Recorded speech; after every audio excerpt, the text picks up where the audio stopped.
we have on the line as part of our, not only our World Series preview, but to catch up on all the communities that have been impacted by these recent natural disasters. I told you we don't forget about anyone here on Ray's Talk Show. New friend to the show, but someone I think you're going to hear more and more on here. We're many of the same mind, not just in community service and activism, but in my favorite sport, baseball. Rolando Rodriguez from Trill Multicultural. Welcome to Ray's Talk Show. Thanks for having me. I really appreciate it. It's good to be on. Shout out to our mutual friend Jason Jordan, who connected us. As I was looking to make sure that we were keeping a close watch of what was going on during the aftermath of Harvey and the ongoing recovery efforts, these kind of disasters don't get resolved in weeks or even months. So, Rolando, I'm glad that you and your team are being diligent. And for people that want to hear a firsthand account of people like Rolando that were on the ground and reacting in real time as not only sort of survivors, but first responders, check out episode 258 where Conchita Reyes gave an incredible account of that. And as I said on that show and subsequent programs, we're not going to get rid of Texas anytime soon. So Rolando, at Trill Multicultural, a multicultural marketing agency, this storm, why don't you tell folks how this storm and this whole situation made you and your team at Trill Multicultural? You went from marketing experts to, as you continue to be, to first responders and philanthropists and dealing with an ongoing effort. So talk to us about how this all began, starting with the storm itself and how this turned into a labor of love for you and your team. Absolutely. Well, Hurricane Harvey was, a 1 in 1,000 year flood event. And essentially that means that nothing of this size has happened within modern recorded history. It caused $180 billion in damage. It forced 39,000 people out of their homes and into shelters. It dropped about 52 inches of rain, in an incredibly short amount of time. It damaged over 200,000 homes. Over 738,000 people have registered for assistance with FEMA. It was an event that was really unprecedented in many ways. And, our Harvey relief effort really started through a conversation with a local university professor who talked to us about truckloads full of supplies by people that were really scared to go across the tracks and into our communities.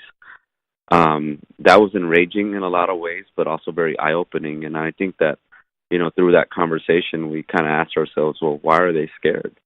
And I think that when you look at natural disasters, communities of color, multicultural communities, are disproportionately impacted. Some of the infrastructure that we live in is some of the poorest. And so we get flooded the most. And so we are disproportionately impacted. And so then when you have people with resources or who are managing resources, sometimes, this is the first time they've ever seen poverty before. And so it's a scary situation for them. It's a scary experience, and it prevents them from really going head in, full on, to help our communities. And so I think it was that conversation, and it was, I think, many calls that we were receiving across the country from our business partners, our friends and family, who I think instinctively understood that major relief efforts would not be reaching our neighborhoods. And they wanted to know from us where to divert resources. Very early in the process, we didn't really know what to tell them. And so our business partners, our principals at Trill Multicultural, David Ramirez, Nicole Valadez, Enrique Cortez, we got on the phone and said, do we just need to start a fund and put this money to work? And so we kind of fell into it. And just a couple of weeks, 81 people raised $22,000 for the Trill Multicultural Harvey Relief Fund. It trended on GoFundMe, and it turned into something, very heartfelt, and it was very touching to see, such a small amount of people raise that much money in such a short amount of time. And so we had a responsibility to put that money to work in the most effective way. And what you saw on television, what you saw, in the 24-hour news cycle, is you saw a modern-day Dunkirk. Because, frankly, between the government and major relief organizations, it was very difficult to save everybody. And so we all had to come together as a community, step out of our comfort zones, and go save our people. And it was an experience that changed my life and has made me see life from a very different lens. So in one way, we see, the best comes out of humanity when a problem like this occurs. But at the same time, we have to stop and self-reflect on all the money that's been poured into, these relief efforts, and question, why our communities have not been reached, even to this day. So I think it's yep. Go ahead. No, you were saying. No, and I just think it's I think a twofold, post briefing. It's what did we do right, and what went wrong. And I think there's a lot that went right, and I think there's a lot that went wrong. Rolando, let me ask you, Rolando, because I think some people, it's incredible with these shows. You do your answer. There's like 3 different whole podcasts in your first answer, because there's so many ways we can go. There's so many sort of incredible things you just said. Profound, but pretty amazing. So I guess the first thing I want to ask is, can you talk a little bit more about the people that were afraid? How did you identify people that literally had a concern about going into certain communities? I think people would find that shocking that would even be a factor. So can you talk a little bit more about that? How did that get to your attention? Is that something you heard directly? Is that a sense you got from people? And what were the ways that you guys sort of dealt with that? I mean, that's that's a pretty strong statement to say, Well, yeah, I mean, I think it was several conversations with, you got, we all come, a lot of the people in my community and my business, my network, friends and colleagues, and, we all went, I think, back to our old neighborhoods and made an assessment about what was happening. And there's just our people weren't being reached. And there were stories like the one I discussed earlier with the university professor who said, I don't know that this is anecdotal. I think this is probably happening in a lot of places. And so I think it was just, us having just a close look at our own communities. I think everyone in Houston knows someone who lost everything. Everyone in Houston knows someone who had to carry their children above their heads with water up to their neck.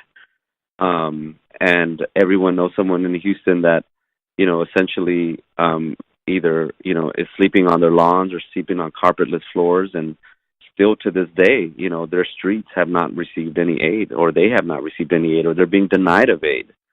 So outside of, the physical, delivery of resources, there's also the formal denial of services and aid, by major relief organizations that's coming in writing. So it's coming from, it's blaring, and it's in front of our face. I mean, I'm in these communities every day, and what I hear from major relief organizations is that they're prioritizing, the poorest and the ones that need the most help. And I'm in front of these communities every day, and I'm not seeing them being helped. And so, it's kind of like one of those things. Who are you going to believe, me or your own 2 eyes? You know what I mean? And you see it, and it's there. And so that's what I mean by modern day Dunkirk. We've had to come to the rescue of our own community.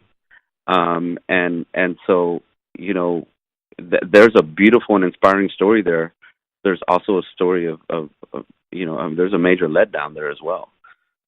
So, it depends on how you want to look at the story. I would rather see the narrative in its truest form. And I think there's cause to celebrate and to pat ourselves on the back. And then there's cause to be like, hey, what are these organizations doing? How do we get involved? How do we help them with organizational readiness so they understand multicultural communities? How do we help them, divert resources to our communities? Are they not aware? Do they not know where we live? Are the people inside who are directing resources not understanding that we're disproportionately affected? How are decisions being made? What does the board of directors look like? What does middle management look like? These are questions that we need to answer post Maria, post Irma, post Harvey. Is we have to take a hard look, because at the end of the day, this comes down to multicultural organizational readiness. Are people ready to serve our communities? And the answer is no. So, and you're listening to Rolando Rodriguez from Trill Multicultural and proud Houstonian on Ray's Talk Show, talking about the ongoing challenges and hope that exist with the Texas recovery. In this case, again, we're paying attention and care about all of our friends throughout the United States and really throughout the hemisphere and around the world who are dealing with tragedies. I haven't even had a chance, Rolando, I know there's a lot of tragic stuff happening in Myanmar and some other atrocities, and it's just been hard to keep up with everything. So we care about everybody here on Ray's Talk Show, and I'm glad Rolando's keeping the challenges and the communities of Texas and the greater Houston area top of mind here. Rolando, I mean, it's I'm sitting here getting pissed off because what you're dealing with and what you're seeing and thinking about my relatives and social media, man. We can see with our own two eyes what's happening in Puerto Rico, and we're not even there. So when we hear the administration or formal officials saying one thing, it's like, well, this isn't anything that we can't see, and people can't report back to us. And so, can you, before we get into a little bit more into what Trill Multicultural is doing specifically, and how we can help you with what you're doing and what you're seeing there, can you talk a little bit more some of the challenges of these invisible communities? Because I think when you say something like that again, it resonates with me very much, because I grew up in a community in North Philadelphia that was called by the political class, the police force, in the media as the Badlands. And so how terribly disgusting is that, to demonize people you don't know very little about, because the people I grew up with were hardworking, spiritual, family-oriented, and creative, dynamic, good-looking, and I'm like, how are you calling my neighborhood and my friends and my parents and my grandparents and their friends people that live in the Badlands? So this resonates. So talk about the invisible communities. A lot of people, it's funny because even though Houston is the fourth largest city in America, a lot of people don't know a lot about Houston. They know the sports teams. They know there's oil there. They know it's a big city. They may go in and out and do the some of the obvious touristy stuff, but they don't know the real Houston. And they may know, they've heard of Beyonce or something. Talk about that, because some of the dynamics you're talking about are in bed in the fact that day to day, so many people in Houston live invisible because of the geography, because of the way some people would say it's a combination of environmental racism. Some people would say it's growing so big. But in Houston, it was in some way was the way it was developed and the way our community was already sort of isolated, sort of set us up to even have greater challenges in a moment of crisis. Houston is an incredible city, and when the last census report came out, I think people were very surprised that Houston was named the most diverse city in America, and we took the crown from our respected predecessor in New York, who used to be the most diverse city in the country. Now we are, and we have a huge responsibility that comes with that. It's a city that is the fourth largest, soon to be third largest in the country. The amount of cultures and languages spoken in this city is incredible, depending on where you go. It truly is a melting pot, and it's really a reflection of what America's going to look like in the future. And it's not the city. It's not your grandpa's Houston. This is a thriving metropolitan with an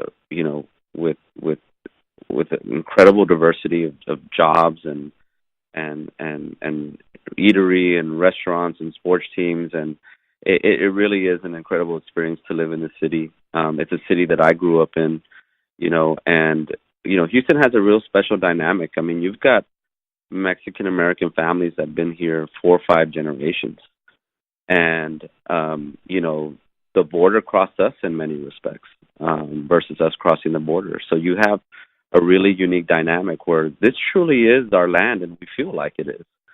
And so for us to continue to be, overlooked in times of devastation is really, really upsetting, because it's kind of like what's happening in Puerto Rico, where our saving grace is we're American too, right? And so the fact that we have to say these things in this time, in this era, in this age, considering our history in the state of Texas, is extremely disappointing. And so the city is dynamic, and don't get me wrong, there are people of all colors and races that have pushed themselves out of their comfort zone and gone into our communities and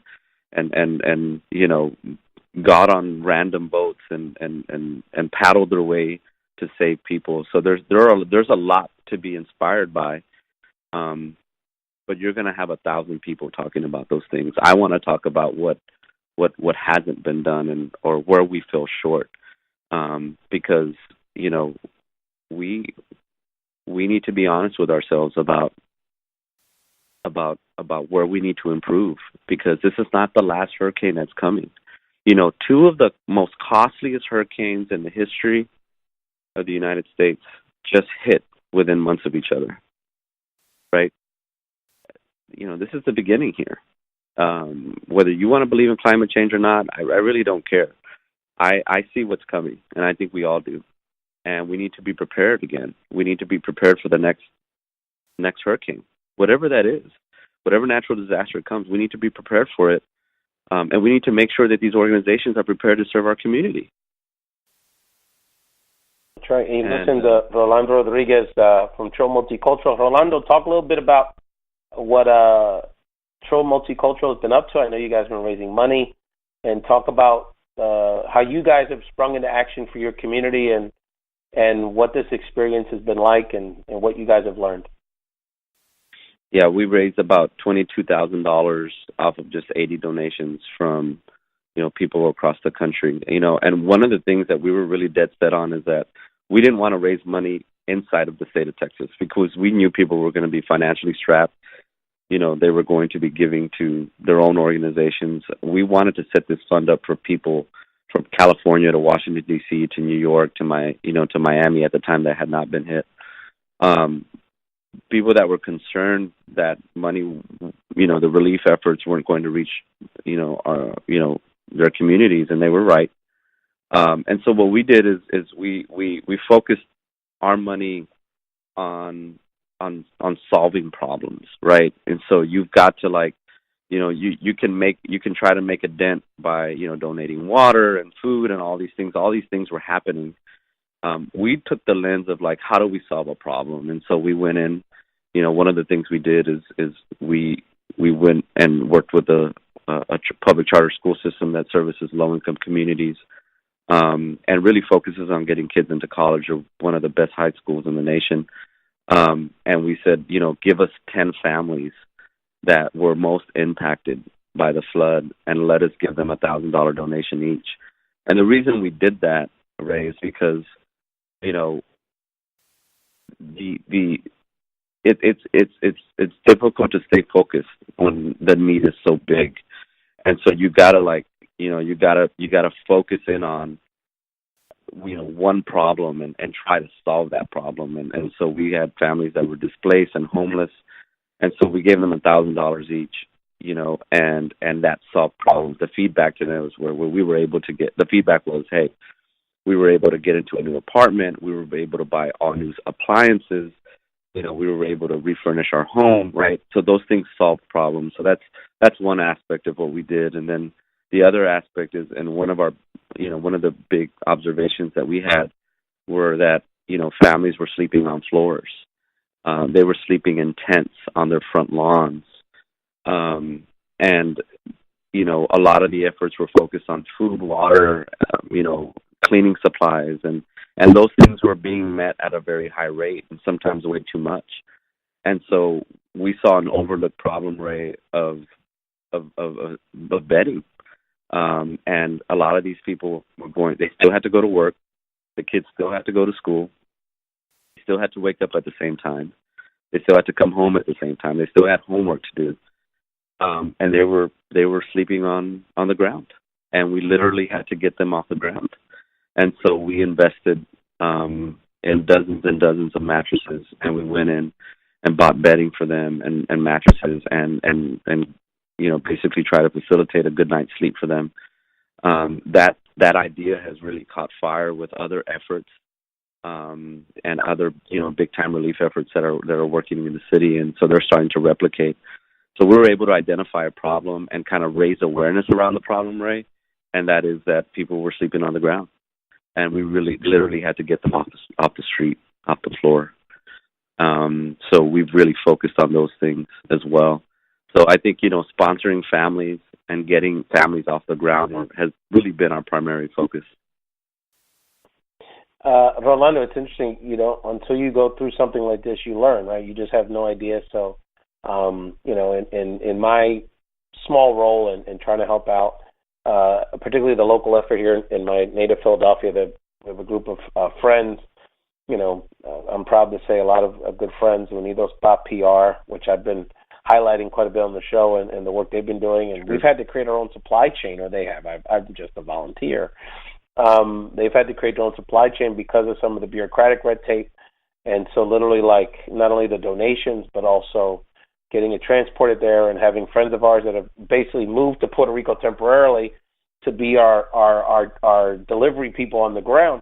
And one of the things that's come out of that is they said, look, let's focus our energies after the first few weeks. Everyone's, you know, a lot of food, canned goods, you know, and those basic things, sure, and water. But they said, you know, we really need to start investing and donating tarps, because right, people are sleeping on wet beds, and the bedding piece. So that bedding piece and you know, so, you know, tarps have been a big part of the effort lately. So it's just interesting how you don't even think about, you know, nothing is a given in these kind of tragedies. So it's I really appreciate what you guys have been doing. Before we talk about a subject that's bringing a lot of hope and happiness to the Houston area, anything else you'd like to share about your effort? And Rolando, feel free to shout out how people can support what Trill Multicultural continues to do for the residents of the Gulf Coast. Yeah, absolutely. Thanks, Ray. Well, we have a GoFundMe account, and we're continuing to work relief in Houston. You know, this is a really long recovery process. It's going to take years for some families.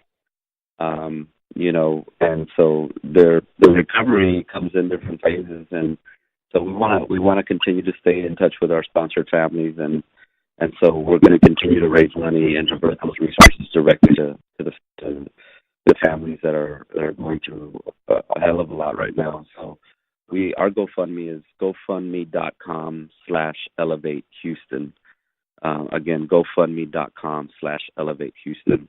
And there you'll be able to see, you know, how much money we've raised, but you also see our story and why we're well positioned to help Houston and multicultural communities, because we truly do have one foot in all of those neighborhoods, and we're continuing to work really close with larger relief efforts that, you know, have resources and are looking for families to adopt. Like today, for instance, you know, a hip hop rapper named Trey, who signed to TI and has been mobilizing convoys for 50 plus days in the city of Houston, you know, had, you know, carpet and sheetrock and wood donated in very large quantities, and said, hey, can you find me 5 families that we can just go adopt?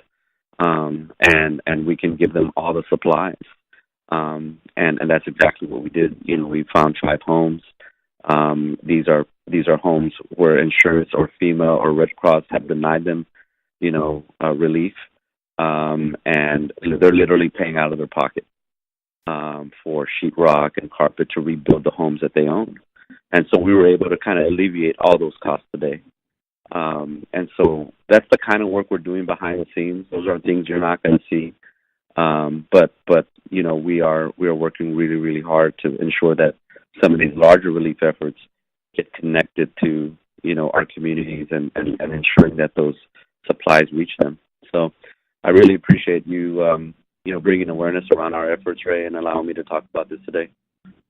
Yeah, and you guys are even collaborating with Nick Cannon, I saw, man, which is another conversation. But you guys are, you guys have really built a nice, unified community that involves the arts and a lot of diverse communities there in Houston that oftentimes are working in a united fashion, thinking about the coalition to help elect Mayor Sylvester Turner, and you know, there's just lots of good examples of our communities working together that in Houston, even before Harvey, that need to be highlighted. But let's get to a happier topic. Sure. Something that's brought you together, Rolando. You know, I'm a big baseball guy, and I've been following your Houston Astros all year, and happy to say that they've reached the first World Series since 2005. So for people that maybe are just going to be checking you got your team out for the first time, let people know, tell us a little bit about this team, what makes them so special. And I know it's been a magical season for the Astros in the middle of everything else happening. You know, they're a young team, and, you know, what I love about the Houston Astros is they're a multicultural team.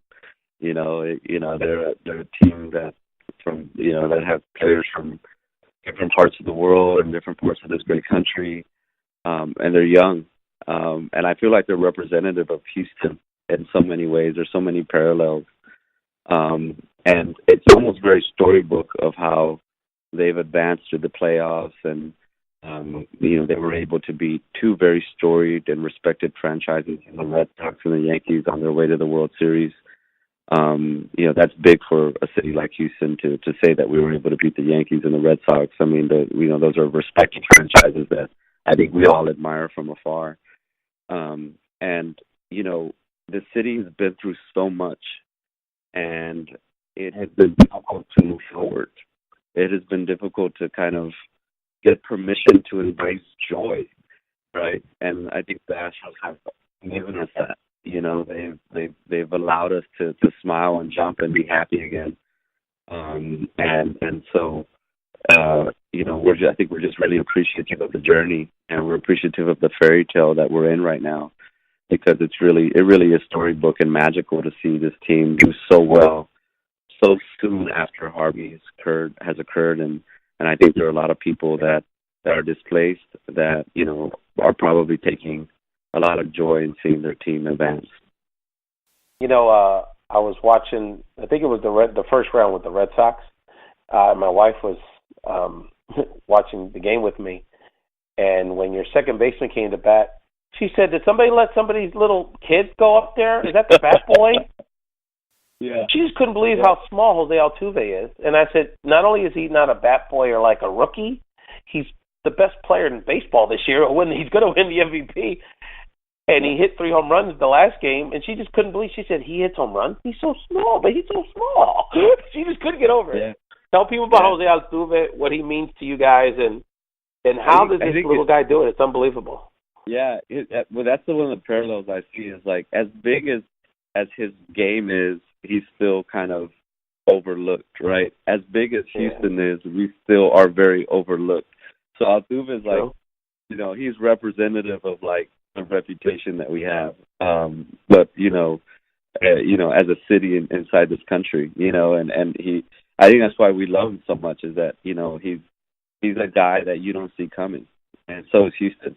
We're a city you don't see coming. If you walk in the city and you experience it, it's going to be unlike anything you've ever experienced, because it's a beautiful town with beautiful people, and it has everything that the big cities have.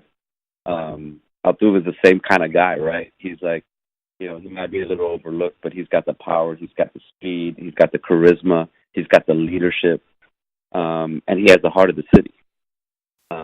And he's captured our hearts, he's captured our attention, and he lives for these moments, man. It's like, what's incredible to watch Altuve play, I've been to the last 3 Houston Astros playoff games, is that when we needed him most, he has come through. And it's like, you know, that's the sign of a champion. It's the kind of, one of those things where, like, it's a Tom Brady, it's a Michael Jordan. It's like they crave these moments where you just need them to come through in a very big and profound way, and they just always do. And you can just see it in his face that he wants to be at bat at this moment. And it's really incredible to see. It's a once in a lifetime situation to have a player like that on any sports team. And so I think we feel really blessed to have him. Altuve is a lot of fun. One of the cool things about the Astros, I'll be pulling for them for lots of reasons, including Altuve. Another person that people need to watch is they have a shortstop that, is another phenom. He's not quite as good as Altuve yet, but he's sensational. Carlos Correa, just a great talent. A lot of talent on the team. Springer, Bregman, the pitchers. There's just a lot of, this will be the first time in 47 years that two 100-win teams will meet in the World Series. So the Dodgers are a really good team too. So a lot to watch here. But, one thing I noticed, which is very Houston to me, which fits, is they're a very stylish team. So, like, I don't know if you follow, like, Marwin Gonzalez or Altuve Correa, any of these guys on social media, like, they really pride themselves on the way they dress and the way they come across. They're into their beards. Like Marvin's got the beard game always going. Like they got a lot of they're a hip team. They're a hip group of guys. So I know that fits in with the Houston style. Ton of swag, And I think it goes to the youth. You know what I mean? Like these guys are young. They're in the prime of their lives, and they want to look good. They're representing our city. They're representing our town, and all eyes are on us. Not just because of Harvey, but because of what's happening in the city with the Houston Astros. And I love to see that. Like I guess I was raised in a time, when football players and basketball players and baseball players, were kind of like rugged and tough and mean and these guys are suave and cool and slick.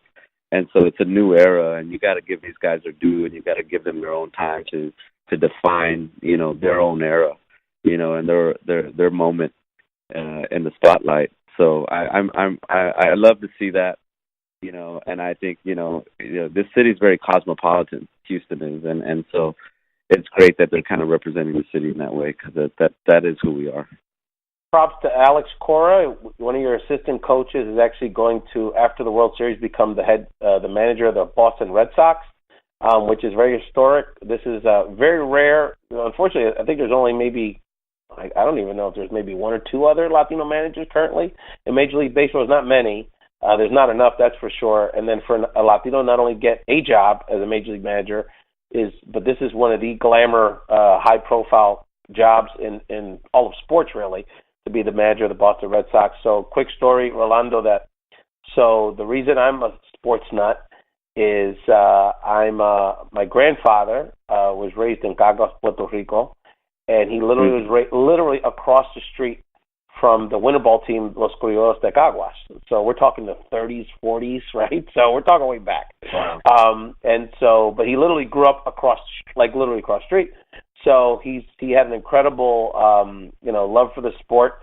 Saw incredible baseball as a kid growing up, and when the Negro League players would play there in the winter ball, and saw Willie Mays and Josh Gibson play against Cubans and Puerto Ricans and Latinos in those years. And he probably saw better baseball than that was happening in Major League Baseball at the time.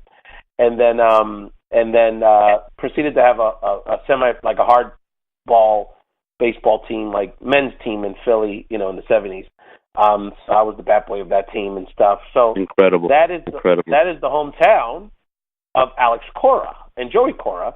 And Francisco Lindor. So wow. Alex, as you know, was the general manager of Los Criollos for the last couple of years, and that helped build up his resume to get this job. So even though our athletic talent couldn't be any further from the truth, he played 13 years in the major league, and I was a mediocre little leaguer. Our baseball cultures, we come from the same baseball culture. So if you ever run into Alex, I definitely want to connect with him. And he's a great inspiration, University of Miami graduate. Him and his brother both not only were major league players, but college graduates and great role models. Rolando Rodriguez from Trill Multicultural, let people know anything else on your mind about Houston, the Astros, and again, really appreciate your time here on Ray's Talk Show. No, I appreciate it. I appreciate you, Ray. I mean, it's great to hear your story about how baseball, shaped your youth. And, my family moved to Houston, in the early 80s. And, my dad was a tractor mechanic, and there was a big freeze in Texas that killed the agriculture down on the border. And so we had to move to Houston, and he got a job at a John Deere dealership. And we were living in Southwest Houston. And one of the first things my dad did was he took me to an Astros game. And I was, 4 or 5 years old, but I remember it. And I remember this, resounding boo noise. There was, this booing, hitting the walls of the Eighth Wonder, the Astrodome. And I said, hey, Dad, why are they booing? And he said, they're not booing, son. They're saying cruise. and they were paying homage to the Puerto Rican baseball legend in the making, Jose Cruz. Right. And a Houston sports legend, for sure. And a Houston sports legend. So he was Puerto Rican and a Houston sports legend, and he was one of the first Latino players I took notice of as a kid because he had, a last name that sounded like mine, like Rodriguez and Cruz. And I said, hey, that guy looks like my dad, and he's got a last name. And then, he had dark skin like my father, and he has a great Indian color, Jose. Very he does. Could be Absolutely. From anywhere. My dad was Peru, Mexico, anywhere. Yeah. Exactly. My dad was dark like him, and I wasn't, but my dad wasn't. So and then at the same time, the Houston Oilers had Tony Sendejas, who was Mexican. He was a place kicker. And so Houston set the tone really early for me in life that people who looked like me could be great and be important to the city and the world I lived in. And so Houston sports teams really did that for me, and I think they did that for a lot of people of my generation. And so when I see Correa and Altuve doing the same thing for the next generation of young Latino males, saying, hey, you've got white people, black people, Latino people, Asian people wearing and donning Altuve and Correa jerseys, I don't think people understand the impact that has on our youth, on our community. That's right. And so I just I'm appreciative of you letting me share the story, Ray, and keep up the great work, and let me know if I can ever come back on and talk about anything H-Town. Yeah, well, we're not gonna forget about Texas. We're gonna continue to monitor, this recovery effort, and you've raised a lot of flags on this. Even though I love talking to baseball and love hearing about your great community, but you've raised a lot of flags on this show that we need to keep an eye on and hold everybody accountable, taking care of our folks. And please keep us posted, Rolando, if we can, as your journey continues here. And all the best to all our friends down there, okay? Thank you, Ray. I appreciate you, brother. You'll be listening to Rolando Rodriguez from Trill Multicultural. Rolando, real quick, where can people find you on social media? Absolutely. You can find me. You can find us on social media, on Instagram at Trill Multicultural. And that's TRILL Multicultural. And then find us on Facebook, facebook.com/Trill Multicultural. Rolando, appreciate you, brother. We'll be in touch soon. Go Stros. Thank you, buddy. Appreciate you. Bye-bye. We cannot have the Los Angeles Dodgers, or many of our homies say Los Dodgers, in the 1988, as I shared on social media, when I was 14 years old. It's been a while. Can't have the Dodgers in the World Series. Our great Dodger Superfan, a great friend to the show and part of the family here, the real George Lopez on the line. George, your Dodgers are back where they belong. Yeah, 29 years. It's been a long time, but it's been a frustrating part to be a Dodger fan. To see them fall short the last few years, but it's great that they're back in the World Series. But like they say, they're not done yet. There's still work to be done. There's still 4 more wins to grab. That's right. So first of all, let's talk about LA for a second. LA's had the exception of the Kings, I guess. LA's had a pretty rocky sports scene on the pro side the last few years. Who knows what's going on with these football teams. They have stadiums. Even the Rams are playing well. But talk to people a little bit about what having the Dodgers back in the World Series means to the city of Los Angeles and Dodger Nation. Oh, it's tremendous for the city of Los Angeles. There's I don't know how well known it is back in Philadelphia. There's a hot dog stand here called Pink's out in Hollywood, and they even changed everything to Dodger blue. They got rid of everything that was pink. It's all blue this week, and it's just a tremendous boost for the city, for the sports fans. Because I've always said, of all the teams in Los Angeles, when they're losing, the Dodgers will always draw. LA has been in love with the Dodgers since they've been here, since 1958. They can be 79 and win 79 games, and they'll still draw $3 million. There's just something about the Dodgers that the city of Los Angeles just grabbed onto, and they won't let go. So to see them here, the pinnacle of their profession, it's just amazing for the city. It's hard to put into words to see how all these Dodger fans is coming out in the woodworks, and everyone's just excited. You know, we can't wait for what I think is going to be a tremendous World Series, the makings of a classic, I think. Yes, and you're facing those Houston Astros. I heard Rolando Rodriguez earlier on this podcast talk about his Astros, but we're talking about Dodger Nation right now, brother. The blue. Talk a little bit about the Dodgers season. They started off incredibly hot. I mean, they finished over 100 wins, so obviously had a great season, but started just incredibly hot. I think at some point they were, 50 games above 500 or something pretty early on in the season.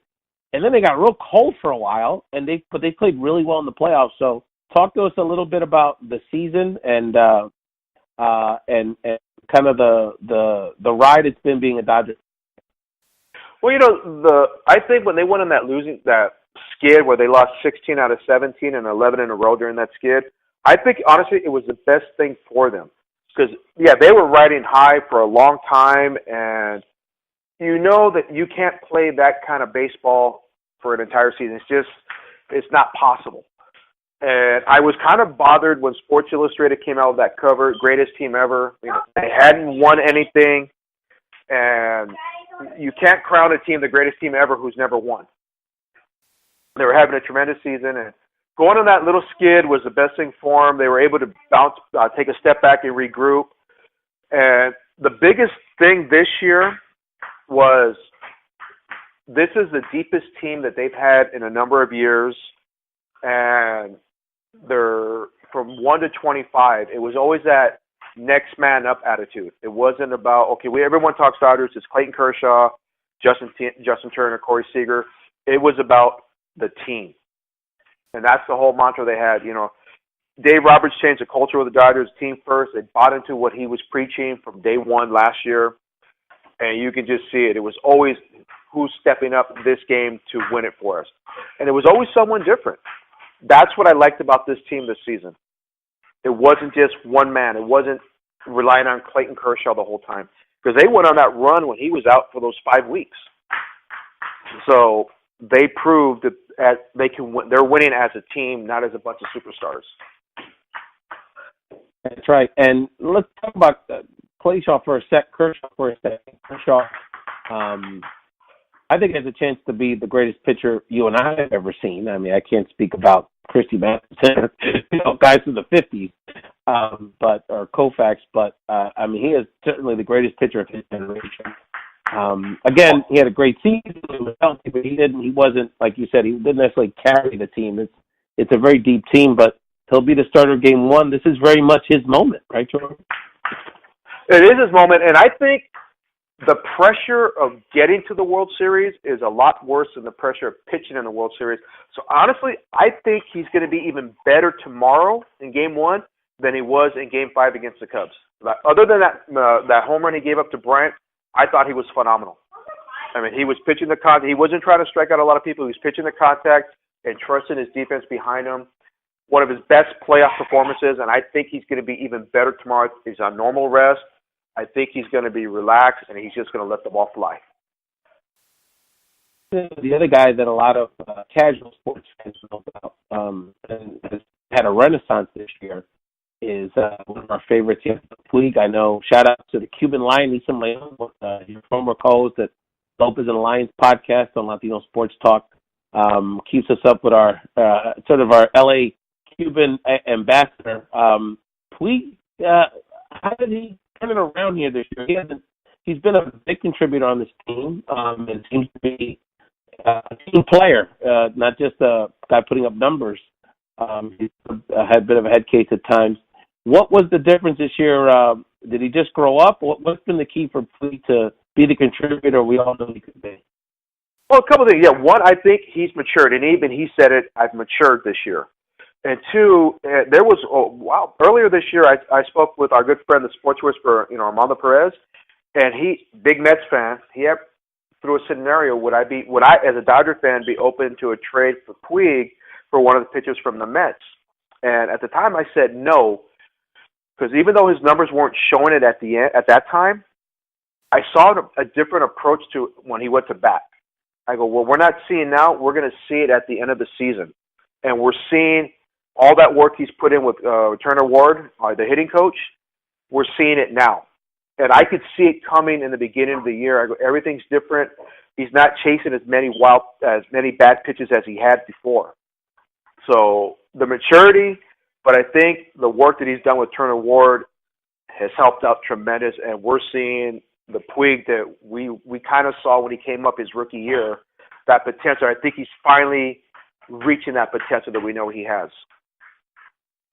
The guy that could be the difference in this series, and I know you'll talk about this in your keys, the importance of bullpens in these kind of in these baseball playoff series. And I think about a guy who I first saw as a catcher, and I remember watching him and saying, wow, this guy's a great player. If he has so many tools. He's a leader. He's got a great arm behind the plate. He just can't hit to save his life. And that was when there was a young Kevin. The Dodgers were supposed to convert him to be a pitcher, and the rest is history. What does he mean to this team? And can you share with them, maybe again, more casual baseball fans, the importance of what Kenley's meant as the stopper for the Dodgers and how he can make a difference in the series? I think right now, Kenley, if he's not the best closer in baseball, he's in the top two. And it's the same thing, remember Mariano Rivera when he pitched for the Yankees? You knew what pitch was coming, and they still couldn't hit it. Same with him. You know that cutter is coming, and they're not able to hit it. And now he's got that slider that he started throwing this season, and that's really throwing the hitters off. I mean, he had the one blown save. He got the win that game, but he 41 out of 42 save opportunities. He converted 41 of them. And with the rest of the bullpen, he's been lights out in the playoffs. It's just amazing. Like, the cutter's coming, and he's like, here it is, hit it. And they're not able to hit him. And he comes in, Dodger fans are like, game's over. When it's a safe situation, we are that confident. I don't think we've been that confident with a closer since Eric Gagne was here. Because when Gagne came in, like, okay, the game's over. We just wanted to see how bad he was going to make hitters look. Yeah, and he's just the backbone what's been a tremendous bullpen during these playoffs. Shout out to my brother and the sort of baseball guru in the crew, Michael Collazo. A little interesting stat, George. You may not know this, but Kenley and Mike got married at the same resort in Curacao about 4 months apart. So you can imagine over the Christmas holidays last year, Mike's texting pictures like, hey, look at Kenley and Puig and Dustin Turner all these guys at the hotel we were at. Of course, to our Caribbean brothers, Kenley's a native of Curacao, an incredible little island that's produced a handful of Major League stars like Anderson Simmons, Didi Gregorius, and it's just a curious place, beautiful place, Curacao. So I know you guys Dodger fans appreciate the little island when it's given to you. Another guy, before I get into your keys and predictions, another guy that, even though for obvious reasons I root for him, but I often wonder in the beginning of his career why the Dodgers loved him so much, played him so much. He never seemed to be the greatest hitter in the world or the greatest defensive player, but they played him everywhere.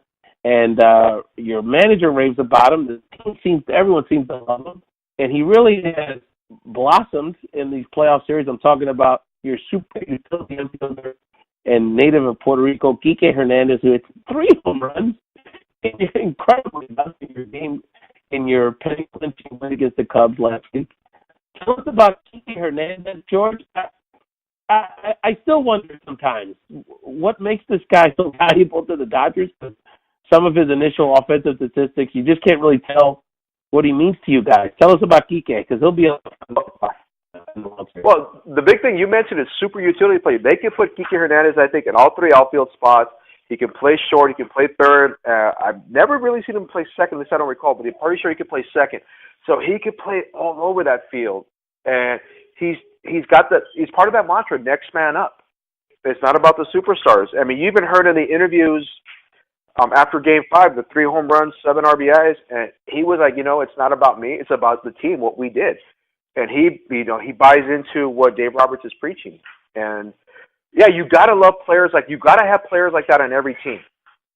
You see that guy who's gonna go out there. He's not a superstar, but he's gonna give you 110% every single time he's playing. And the fans love players like that. It's like I'm gonna bring up a little like when Mark Matson used to play for the Lakers. Laker fans loved him because he just hustled. Mad Dog. Yeah, Mad Dog, and that's the same thing Kike does. He hustles, and every single time he's out there. And that's what the fans love, and you need players like that. I remember the '88 Dodgers, the last time they went to the World Series, their bench was called, I believe they called them the Stuntmen, so if I recall correctly. And that's kind of like what this team is about, the bench players, the role players. They're like that tight-knit group, and they're encouraging the starters, or starters are encouraging them when they come into play, and they just feed off of each other. And I think Kike is the biggest one. He's the biggest cheerleader when he's not playing. You can see him in there getting, trying to encourage whoever's out there playing. And the fans have loved him from day one since he's been here. Kike is a lot of fun. He also seems to be a bit of a whisperer. He seems to help please a lot and keep him focused and in good spirits and a lot of interesting social Instagram posts and climbing around. But also Kike keeps him on even keel. You're listening to the Real George Lopez on his talk show. Get ready for the World Series. Los Dodgers are in the World Series. Happy LA. People are very happy, and it's going to be a great series against the Astros. This is the first time 200-win teams have played in the World Series. I couldn't believe this stat, George, since 1970. Yeah, 1970. It's amazing. It is amazing to think it's been that long since 200-win teams are playing each other. It's incredible to think about that, and two great teams, great fan bases. It was a great meme, George. I don't know if you saw it on social media. I put it on Facebook a little while ago. This is Whataburger versus In-N-Out. It is a great matchup. Hey, the crazy thing is, when I go to Arizona, I have to stop at Whataburger. Absolutely. Well, that's the mid-range. That's where we all get together. Arizona seems to be a big team here. Much respect to our homie Derek Montia covering the D-backs. George, I know you had no love lost for the Diamondbacks, but we have a lot of love for our friends in Arizona. So I know you enjoyed that sweep. That sweep. Definitely. I really enjoyed it. Absolutely. So, and that damn pull. So, share, George, with folks the keys to this series and what people should be looking out for when Game 1 starts tomorrow. I think the biggest key, and the obvious key is Dodger pitching against that tremendous offense by the Astros. Which one is going to blink? Because the Dodger starting rotation, I love the 4 starters they're going to have in this series, but you got to tip your hat to that offense by the Astros. I mean, Altuve, Springer, Correa. I mean, they are just phenomenal, and the Dodgers I think they're going to have to attack them up in the zone. If you try to come down on them, I think Houston's going to tee off. You got to attack them up, get them to get under the pitch, and they're going to get some lazy fly balls in Houston and Dodger Stadium.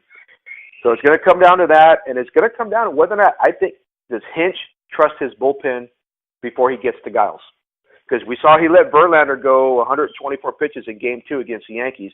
Expect Verlander to do that again if it's a close game. He's got a tighter leash on Keuchel. I don't know how he's going to work his rotation because McCullers Jr. pitched 4 innings of relief in Game 7 against the Yankees, so I don't know how much he's going to be available. So it's going to come down to that. The Dodgers have got to continue with their plate discipline. That's been huge this entire postseason. They're not chasing a lot of bad pitches. In the one game they did against Arrieta, they lost. They got to make Houston work their starting pitchers, build up the pitch count. Not going to matter with Verlander because Verlander is a workhorse. He can throw those kind of pitch, that high pitch count, and he'll be okay. But all the other starters, work up the pitch count, get him to that bullpen. And I don't think Hinch really trusts his bullpen other than his closer. And that's the reason the Yankees hung around in that series was because they're thin. And other than game 5 and game 6 and 7, Yankee pitching did a tremendous job against the Astros offense. They held them 2-1, 2-1. Yeah, they held them down until game 6 and 7, and their offense woke up. And the Dodger bullpen, Roberts has been able to use the bullpen exactly the way he wants to. And the biggest thing I think that he did was put Kenta Maeda in the bullpen. The man has just been lights out in the playoffs, and I expect him to continue to be that way. So he's able to set it up with the lefties, Cingrani and Watson, and then he's got Maeda if he needs him, Josh Fields, Brandon Morrow to set it up, and then we got the big man, Kenley, to close it out.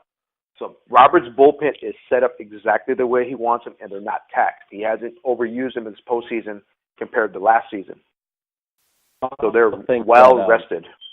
I also think that, speaking of managers, I think you guys have the engine managers. Dave Roberts is a hell of a manager. So I think definitely something to look out for. So I'm really surprised who you may pick, but give us your predictions, George. Well, the funny thing is, earlier this year, and like I said, I mentioned the Sports Whisperer. I had spoken with him earlier this season, but right before the season started. My prediction for the World Series was LA Houston. And yes, it was LA Houston. Yeah. I'm going Dodgers in a tough 6-game series. It's going to be tough, but I like the Dodgers in 6. I think we have a little bit more starting pitching than Houston does, and I think our bullpen is a little bit better right now, and I think that's going to be the difference. The pitching is going to be the difference between these two teams. But I do expect it's not going to be a pushover. I expect every game to be competitive and very tough. But I like the Dodgers in 6. I wanna thank Dodger Nation. First of all, over getting a friendship with you, George, and Nisam, and so many of our friends in Los Angeles. Felicia Licon, a coworker of mine, who's just a fantastic Dodger fan. Efrain Escobedo, Jim Lujan, there's only one, Diego. Just a lot of great Dodger fans, and I've really enjoyed getting to learn about Dodger Nation and how family-oriented it is and what we bring as fans to you guys bring to the team. So I'm really happy for you. And I also want to thank Dodger Nation for what it's done for Puerto Rico. So you may not know, but Kike Hernandez has really led some charity efforts with other Major League players. Dodger teammates have chipped in and been very supportive. So lots of good energy here, lots of good vibes. It's going to be a fantastic series between two great teams, two great fan bases, lots of Latino flavor to it. George, anything else you'd like to share about the World Series? Anything else on your mind? You're one of our great USC Trojan fans. You're always your Rams are doing surprisingly well with your young quarterback, young coach. So I know you always stay busy. Yeah, stay busy. The Rams are doing a lot better. I thought they had a chance to be a playoff team, so they are really impressive. I think the best thing that they did was hire Wade Phillips as their defensive coordinator, because now, since that second half of the Dallas game, you have seen that defense turn around. They've given up 39 points, I believe, in the last 14 quarters. And you can just see the defense is starting to finally get comfortable with his system, and they're only going to get better. The offense, it's been impressive, averaging 30 points a game, but even Goff said there's a lot of work we need to do. And I love McVay's answer today. He goes, 5-2 is nice.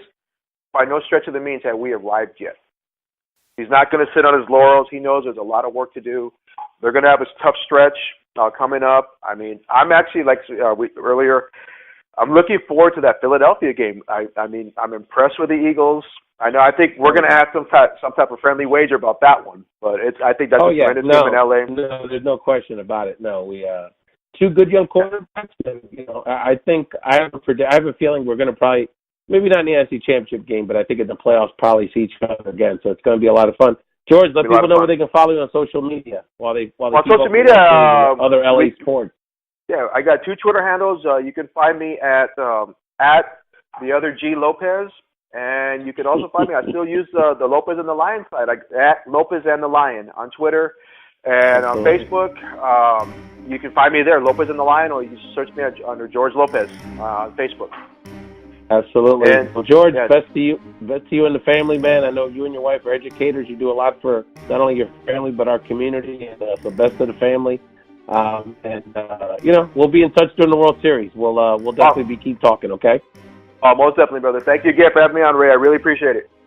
Oh no, appreciate you. All the best.